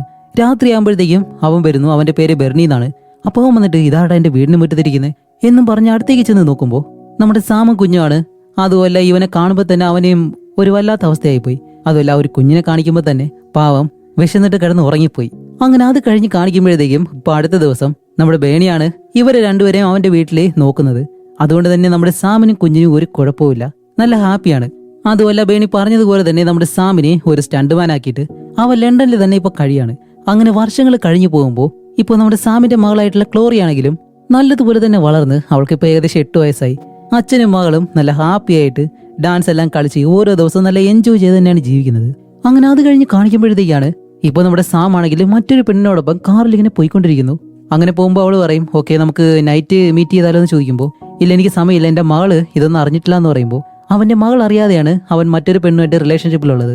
അങ്ങനെ പോയിക്കൊണ്ടിരിക്കുമ്പോഴത്തേക്കും പെട്ടെന്ന് ഈ ഒരു കാർ അങ്ങ് ആക്സിഡന്റ് ആവുന്നു. എന്താണെന്ന് കാണിക്കുമ്പോഴത്തേക്കും അത് റിയൽ ആയിട്ടുള്ളതെന്നല്ല, ആ ഒരു മൂവിയിലെ ഷൂട്ടിംഗ് ആണ്. അപ്പൊ ആ ഒരു പെണ്ണാണെങ്കിൽ ഒരു ആക്ട്രസ് ആണ്. അങ്ങനെ ഈ ഒരു സ്റ്റണ്ട് മാസ്റ്റർ ആണല്ലോ, അതുകൊണ്ടാണ് ഈ ഒരു കാറിൽ പോകുന്നത് പോലെ ഈ ഒരു സീൻ ഇപ്പോ എടുത്തിട്ടുള്ളത്. അങ്ങനെ സീൻ അവസാനിക്കുന്നതും ആ ഒരു പെണ്ണ് ഇപ്പൊ എഴുന്നേൽക്കുന്നുണ്ട്. പക്ഷേ നമ്മുടെ സാമാണെങ്കിലോ കണ്ണുറക്കുന്നില്ല. അപ്പൊ എല്ലാവരും പേടിച്ചങ്ങനെ ഇരിക്കുന്നതും അയ്യോ ഇനിയിപ്പോ എന്ത് ചെയ്യുമെന്ന് പറഞ്ഞിട്ട് ഗ്ലോറി ആണെങ്കിലും പതിയെ സാമിന്റെ അടുത്തേക്ക് ചെന്നിട്ട് അവന്റെ ചെവിയിൽ പറയും, അച്ഛാ അഭിനയിക്കുകയാണെന്ന് എനിക്ക് നല്ലതുപോലെ അറിയാം, അതുകൊണ്ട് പതിയെ അങ്ങ് കണ്ണു തുറന്നോ എന്ന് പറയുമ്പോൾ സാം ആയാലും പെട്ടെന്ന് ഹേ എന്നും പറഞ്ഞിട്ട് പേടിപ്പിച്ച് അങ്ങനെ അങ്ങ് എഴുന്നേൽക്കാണ്. അവനൊരു കുഴപ്പവും സംഭവിച്ചിട്ടില്ല. അപ്പോൾ സെറ്റിലുള്ള എല്ലാവരും പേടിച്ചു പോവും. അപ്പൊ തന്റെ മകളെ പേടിപ്പിക്കാൻ വേണ്ടി തമാശയ്ക്ക് ഇടയ്ക്കിടയ്ക്ക് ഇത് ചെയ്യാറുണ്ട്. അങ്ങനെ ആ ഒരു സീൻ കഴിഞ്ഞിട്ട് ഇവർ തിരിച്ചു പോകുമ്പോഴത്തേക്കും ഡയറക്ടർ നാളെ ഈ ഒരു സീനാണ്, ഈ ഒരു സമയത്ത് വരണമെന്നെല്ലാം പറയുമ്പോൾ നമ്മുടെ സാമിനാണെങ്കിൽ ഇപ്പോഴും ഇംഗ്ലീഷ് അത്ര നല്ലതുപോലെ അറിയത്തില്ല. അവന് ഫ്രഞ്ച് മാത്രമല്ലേ അറിയത്തുള്ളൂ. പക്ഷെ ക്ലോറിയയ്ക്ക് അങ്ങനെയല്ല. അവൾക്ക് ഇംഗ്ലീഷും അറിയാം, ഫ്രഞ്ചും അറിയാം. അതുകൊണ്ട് ആ ഒരു ഡയറക്ടർ പറഞ്ഞത് എന്താണെന്ന് ക്ലോറിയ സാമിന് പറഞ്ഞു കൊടുക്കും. അതേപോലെ തന്നെ സീൻ പേപ്പർ ഉണ്ട്, ആ ഒരു കാര്യം ക്ലോറിയ തന്നെയാണ് സാമിന് വായിച്ച് കേൾപ്പിച്ചു കൊടുക്കുന്നത്. അപ്പോൾ ബേണി ആയാലും ഇവരുടെ അടുത്തേക്ക് വന്നിട്ട് ഓക്കെ നിങ്ങൾ രണ്ടുപേരും റൂമിലേക്ക് പോയിക്കോ, നൈറ്റ് കഴിക്കാനായിട്ട് ഞാൻ എന്തെങ്കിലും വാങ്ങിയിട്ട് വരാമെന്ന് പറഞ്ഞ് ഇവരെ രണ്ടുപേരെ റൂമിലേക്ക് പറഞ്ഞു വിടുന്നു. അത് കഴിഞ്ഞിട്ട് ഇപ്പോൾ ബേണി ആയാലും രാത്രി എന്തോ വാങ്ങിക്കൊണ്ട് വരുന്നുണ്ട്, പിസയോ എന്താണ്. അപ്പോൾ ബേണിയും തന്റെ സ്വന്തം ആളെ പോലെ തന്നെയാണ് ക്ലോറിയെ നോക്കുന്നത്. അങ്ങനെ ഫുഡെല്ലാം വാങ്ങിക്കൊണ്ടുവന്ന് ഇവര് നമ്മുടെ സാം അഭിനയിച്ച ആ ഒരു മൂവിയുടെ സീനെല്ലാം ഇങ്ങനെ ഇട്ട് വീട്ടിലിരുന്ന് കാണുന്ന സമയത്താണ് പെട്ടെന്ന് വെളിയിൽ ബെല്ലടിക്കുന്ന ശബ്ദം. അപ്പോൾ ക്ലോറി അത് കേൾക്കുന്നതും ഏയ് അമ്മയുടെ അടുത്ത് നിന്ന് മെയിൽ വന്നു എന്ന് പറഞ്ഞ് ഓടി വെളിയിലേക്ക് പോവും. കാണിക്കുമ്പോൾ ആ ഒരു റൂം മുഴുവനായിട്ടും ഇതുപോലെ ക്രിസ്റ്റിയുടെ ഫോട്ടോയാണ് ഒട്ടിച്ചു വെച്ചിരിക്കുന്നത്. അപ്പോൾ അവളായാലും നേരെ ചെന്നിട്ട് കമ്പ്യൂട്ടർ തുറന്ന് അതിൽ ക്രിസ്റ്റി അയച്ച ഒരു മെയിൽ ഇങ്ങനെ വായിക്കാണ്. അപ്പോൾ ക്രിസ്റ്റിയായിട്ട് ഇവർ കോണ്ടാക്റ്റിലുണ്ടോ എന്ന് നമ്മൾ വിചാരിക്കുമ്പോൾ ഒരിക്കലും അങ്ങനെയല്ല. കുട്ടിയായിട്ടിരിക്കുന്ന സമയത്ത് തന്നെ ഇവള് സ്കൂളിലൊക്കെ പോകുമ്പോഴത്തേക്കും മറ്റുള്ള കുട്ടികളൊക്കെ ചോദിച്ചിരുന്നു ഇവളുടെ അമ്മ എവിടെയാണെന്ന്. അപ്പോൾ തനിക്ക് അമ്മയില്ല എന്നുള്ള രീതിയിൽ ഇങ്ങനെ പറയാൻ കഴിയത്തില്ലല്ലോ. അതുകൊണ്ട് തന്നെ നമ്മുടെ സാം എന്താ ചെയ്യുന്നത് വെച്ചാൽ ക്ലോറിയോട് പറയും നിന്റെ അമ്മ ഒരു സീക്രട്ട് മെഷീന്റെ ഭാഗമായിട്ട് പല രാജ്യങ്ങളിൽ ഇങ്ങനെ പോയി വന്ന് നിൽക്കാണ്, അതുകൊണ്ട് ഒരിക്കലും നമ്മളുടെ അടുത്തേക്ക് വരാൻ കഴിയത്തില്ല. നീ വളർന്ന് വലുതായതിനു ശേഷം മാത്രമേ നമ്മളെ കാണാനായിട്ട് നമ്മളോടൊപ്പം വന്ന് ജീവിക്കത്തുള്ളൂ എന്നുള്ള രീതിയിൽ അവളോട് കള്ളം പറയുമായിരുന്നു. അതുമല്ല അവൾക്കൊരു വിശ്വാസം വരാൻ വേണ്ടിയിട്ടാണ് ക്രിസ്റ്റീന്റെ കയ്യിൽ നിന്നും ഇതുപോലെ മെയിൽ വരുന്നെന്നുള്ള രീതിയിൽ വേറൊരു അക്കൗണ്ടിൽ നിന്നും അവൻ ഇതുപോലെ ഒരു ഫേക്ക് ആയിട്ടുള്ള മെയില് അവൾക്ക് ഇങ്ങനെ അയച്ചു കൊടുക്കുന്നത്. വേറൊന്നുമല്ല, ക്ലോറിയ നല്ല സന്തോഷമായിട്ടിരിക്കാൻ വേണ്ടിയിട്ടാണ് സാം ഇങ്ങനെ ചെയ്യുന്നത്. അതുമല്ലാതെ ഫേസ്ബുക്കിലാണെങ്കിലോ നമ്മുടെ ക്രിസ്റ്റി ഒരൊറ്റ ഫോട്ടോ മാത്രമേ അപ്ലോഡ് ചെയ്തിട്ടുള്ളായിരുന്നു. ആ ഒരു ഫോട്ടോ മാത്രം എടുത്തു വെച്ച് അത് എഡിറ്റ് ചെയ്ത് പല രീതിയിൽ അവൾ ഇറ്റലിയിലുള്ളതുപോലെ ജർമ്മനിയിലുള്ളതുപോലെ ഇങ്ങനെ പല രാജ്യങ്ങളിൽ പല ആൾക്കാരോടൊപ്പം നിൽക്കുന്നത് പോലെ എല്ലാം എഡിറ്റ് ചെയ്ത് അതൊരു ആൽബമായിട്ട് മാറ്റി അത് ക്ലോറിക്ക് ഇങ്ങനെ കൊടുക്കും. അപ്പോൾ നമ്മുടെ ക്ലോറി വിചാരിക്കും തൻ്റെ അമ്മ ഇതുപോലെ പല രാജ്യങ്ങളിൽ പോയിട്ട് തനിക്ക് വേണ്ടി അയച്ചു കൊടുക്കുന്ന ഫോട്ടോസാണെന്ന് വിചാരിച്ചിട്ടാണ് അവൾ അതെല്ലാം കളക്ട് ചെയ്ത് ആ ഒരു റൂം മുഴുവനായിട്ടും ഒട്ടിച്ചിങ്ങനെ വെക്കുന്നത്. അപ്പോൾ ബേണി ആയാലും നമ്മുടെ സാമിനോട് പറയുന്നുണ്ട് ഏയ് നീ എത്ര കാലം എന്ന് പറഞ്ഞിട്ട് ഈ ഒരു കുഞ്ഞിനിങ്ങനെ പറ്റിക്കുന്നേ, അവൾക്ക് അമ്മ ഉണ്ടെന്നും പറഞ്ഞിട്ട് അവൾ വിശ്വസിച്ച് ഇപ്പോഴും ജീവിക്കുകയാണ്, അതുകൊണ്ട് അവർ സത്യം അങ്ങ് പറഞ്ഞൂടെ എന്ന് ചോദിക്കുമ്പോൾ ഇല്ല ബേണി, അവൾ സത്യം മനസ്സിലാക്കുന്നത് വരെയും ഇങ്ങനെ തന്നെ പോട്ടെ എന്ന് സത്യം മനസ്സിലാക്കുന്നു. അന്ന് എന്തെങ്കിലും പറഞ്ഞിട്ട് നമുക്ക് സമാധാനിപ്പിക്കാം. അതുമല്ല ക്രിസ്റ്റീനെ എങ്ങനെയെങ്കിലും കണ്ടുപിടിക്കാന്ന് പറഞ്ഞിട്ട് അവളുടെ അക്കൗണ്ട് പോയി ഇങ്ങനെ നോക്കുന്നുണ്ട് അവൾ എപ്പോഴെങ്കിലും ആക്റ്റീവ് ആവുന്നുണ്ടോ ഇല്ലയോ എന്ന്. പക്ഷേ ആ ഒരു അക്കൗണ്ടിൽ ഒരു അനക്കവും ഇല്ല. അതുപോലെ ഇടയ്ക്കിടയ്ക്ക് അവൾക്ക് മെസ്സേജ് അയക്കുന്നുണ്ട് ഞാനും ക്ലോറി ഇതുപോലെ ലണ്ടനിലാണുള്ളത് എന്നുള്ള രീതിയിൽ മെസ്സേജ് വരെ അവ അയക്കുന്നുണ്ട്. അതുപോലെ നമ്മുടെ മകൾക്ക് നിന്നെ കാണണമെന്നാണ് പറയുന്നത്, ഒരു തവണയെങ്കിലും അവൾക്ക് വേണ്ടി ഒന്ന് വന്നിട്ട് പോയിക്കൂടെ എന്ന് വരെയും മെസ്സേജ് അയക്കുന്നുണ്ട്. പക്ഷേ അതിലൊരു റിപ്ലൈ ഇല്ല. അതും 8 വർഷമായിട്ട് നിർത്താതെ അവൾക്ക് ഇങ്ങനെ മെസ്സേജ് അയക്കുന്നു. പക്ഷേ 8 വർഷമായിട്ടും അവളുടെ ഭാഗത്തു നിന്ന് ഒരു റിപ്ലൈ പോലും വരുന്നില്ല. അങ്ങനെ അത് കഴിഞ്ഞ അടുത്ത ദിവസം ക്ലോറിയനെ സ്കൂളിലേക്ക് കൊണ്ടാക്കാനായിട്ട് പോവാണ്. ഇപ്പൊ കുറെ നാളായി അവൾ സ്കൂളിലേക്ക് പോയിട്ട്, കാരണം ഈ ഒരു ഷൂട്ടിംഗ് സ്ഥലത്തെല്ലാം സാം അവളെ കൊണ്ടുപോകുന്നത് കൊണ്ട് തന്നെ ഒരുപാട് ദിവസം അവർ സ്കൂളിൽ പോയിട്ടില്ല. അങ്ങനെ ഇന്നെന്തായാലും കൊണ്ടാക്കാന്ന് പറഞ്ഞിട്ട് സ്കൂളിലേക്ക് വന്ന് ആ ഒരു പ്രിൻസിപ്പളിനോട് പോയി സംസാരിക്കണം. അങ്ങനെ പ്രിൻസിപ്പളിന്റെ അടുത്തേക്ക് ചെല്ലുമ്പോഴത്തേക്കാണ് പ്രിൻസിപ്പൾ നല്ലതുപോലെ വഴക്ക് പറയുന്നുണ്ട്. നിങ്ങളൊരു നല്ല അച്ഛനാണോ? നിങ്ങളുടെ മകളെ ഒരുപാട് ഇഷ്ടമാണെങ്കിൽ അവളെ എന്ന് സ്കൂളിൽ വിടണം. ഇങ്ങനെ ആയിക്കഴിഞ്ഞാൽ ക്ലോറി എങ്ങനെയാ പഠിക്കുന്നത്? ഈ മാസം തന്നെ 7-8 ദിവസം മാത്രമേ വന്നിട്ടുള്ളൂ എന്നെല്ലാം പറഞ്ഞ് നല്ലതുപോലെ വഴക്ക് പറയുമ്പോൾ സാമായാലും മേഡം ഞാൻ ഇപ്പോൾ ഒരു സീരീസ് അഭിനയിച്ചുകൊണ്ടിരിക്കുകയാണ്, അത് ഉടനെ തന്നെ കഴിയും, അത് കഴിഞ്ഞ് നോക്കിക്കോ ക്ലോറിയ എല്ലാ ദിവസവും സ്കൂളിൽ വരും. ഇത് കേൾക്കുമ്പോഴത്തേക്കും ആ ഒരു പ്രിൻസിപ്പൾ എന്ത് ന്യൂമൻ സീരീസ് അവസാനിക്കാൻ പോകുന്നു, എന്താ നിങ്ങൾ ഈ പറയുന്നതെല്ലാം ചോദിക്കാണ്. വേറെ ഒന്നല്ല, ഈ ഒരു പ്രിൻസിപ്പൾ ആ ഒരു സീരീസ് കണ്ട് അഡിക്റ്റ് ആയിട്ടിരിക്കുകയാണ്. അതെ മേഡം, ഞാൻ നിങ്ങളോട് പറഞ്ഞുകൂടാ, എന്നിരുന്നാലും ഇതാ നിങ്ങൾക്കൊരു ഗിഫ്റ്റ് ഉണ്ട് എന്നും പറഞ്ഞിട്ട് ന്യൂമൻ സീരീസിലെ ആ ഒരു ആക്ടർ ഉപയോഗിച്ച കണ്ണാടി എന്നും പറഞ്ഞിട്ട് ആ ഒരു കണ്ണാടിനെ കൊടുക്കുന്നതും ഹായ് ആ ഒരു ആക്ടർ യൂസ് ചെയ്ത കണ്ണാടിയാണോ എന്നും പറഞ്ഞ് അവരായാലും അത് വാങ്ങി വെക്കുന്നു. അതുകൊണ്ട് എന്തായാലും ഹീറോയെ അധികം വഴക്ക് പറയത്തില്ല.